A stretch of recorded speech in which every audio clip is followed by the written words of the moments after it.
All right, video two. So another big thing was Americans were getting nervous about European immigration. So I think we talked about this before, but there was a big fear that Chinese and Irish people were taking over, and other not so great Europeans. They weren't white enough Europeans were coming in, and so there was an Immigration Restriction Act of 1924 that really just completely collapsed the number of immigrants. And of course, now if there's no Europeans coming in, it's got to be Mexico. Okay, again, here's another political cartoon talking about this, and you could see the bottleneck happening. So these people working hard, doing doing what they could to make their life better. But let's step way back. Why? What else was leading? What else was leading Mexicans to come here? We're going to step way back now. So remember now, this guy here is Miguel Hidalgo. He's the priest that kind of helped Mexico get away from Spain.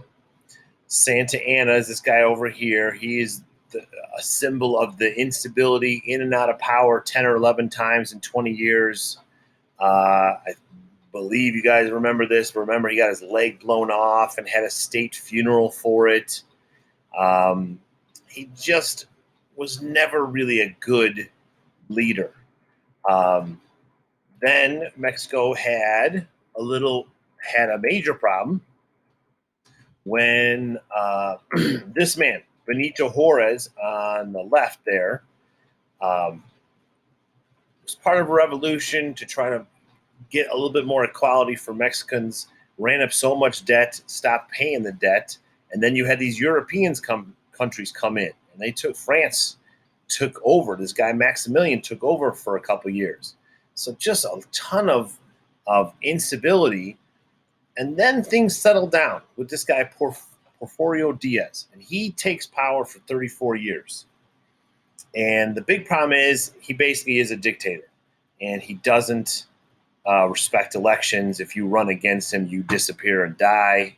I'm going to move over to this book to give you a couple of things about him, because there's just some crazy stories about him. So, again, he fought against the French, trying to free Mexico, was wounded twice, was captured 3 times, and got out of jail all 3 times. Somehow escaped. So this guy was kind of a studly guy. Even in his 70s, he would work out every day in the military academy. He wasn't super an intellectual, but he was kind of a tough guy. They said he had a peasant's cunning, so he wasn't to be messed with. He had a couple cool phrases, this guy Porfirio. He says, "This rooster wants corn." He called it his pan o palo system, bread or the club. So he would bribe people to stay in power, but he also would take them out if they got in trouble. He had another cool saying. He said, "A dog with a bone in its mouth neither kills nor steals." So he knew he had to keep certain people happy, and then he would stay in power. Now, eventually, as all dictators do, he got old. He was up to about 80. And then obviously the weakness of all dictatorships is, well, who takes power next? And what I'm going to get to is this idea that, again, why did so many Mexicans start coming to America? Well, it was because of a revolution that came about because he never handled correctly how to transfer power.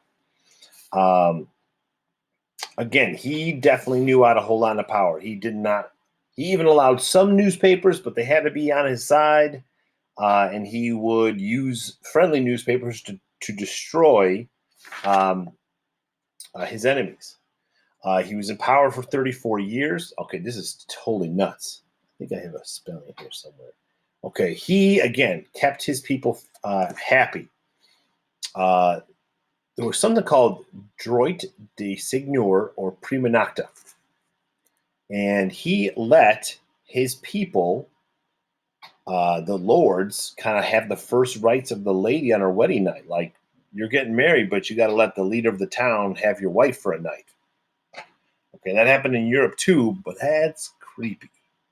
All right, let's see if I'm up. Pause for 1 second.